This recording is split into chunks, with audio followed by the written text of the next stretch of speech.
मुतअद्दिद बार चूँकि सेलेक्ट होए हो और मुंतखब होए हो और ज़बरदस्त सर्विस दे रहे हो आवाम नूं।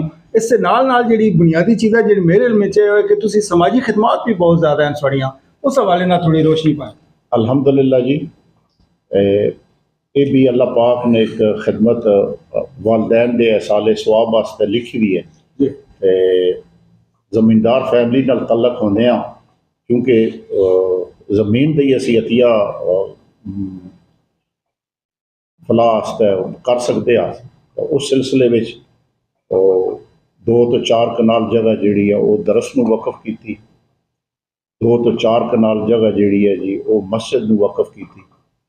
बकाया मस्जिदां दी तामीरात विच अल्लाह पाक ने हिम्मत दी है। वालदैन और भाई दे साले सवाब वास्ते काफ़ी अती रकम जिहड़ी है वो खिदमत का मौका मिलता, और उसके नाल नाल अपने इलाके और बिलखसूस यूनियन कौंसल डुमन के मौज़ियात की जी खिदमात उस सिलसिले 50 कनाल का जमीन का अतिया गौरमेंट ऑफ पाकिस्तान वापटा नूं, जिन्हां दी ख्वाहिश है कि असीं इस एरिए च ग्रिड स्टेशन बनाना चाहते हैं।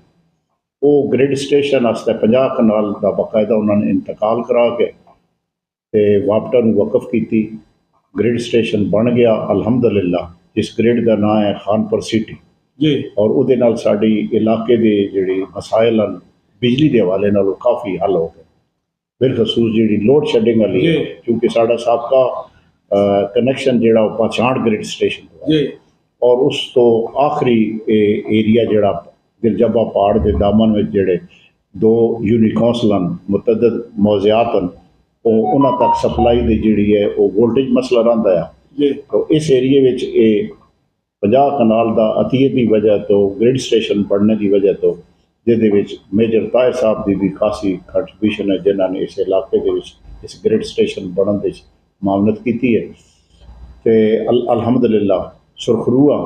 तो उसके नाल नाल हुण हालिया एक खानपुर का डोगटालियां रोड बन रहा जोड़ा 2 तहसीलों मिलाता, और उसके नाला बनाओ जोड़ा उहदे 2 यूनियन कौंसलों नूं मसाइल आए आमदोरफ्त ते उहदा ब्रिज आस्ते मलक तनवीर असलम साहब MPA जिहड़े उन्होंने मेहरबानी नाल ये ब्रिज बनया।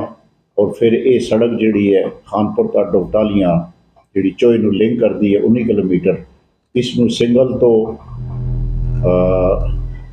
लोकल गौरमेंट तो इसनूं हाईवे नूं पहले कन्वर्ट किया गया जी।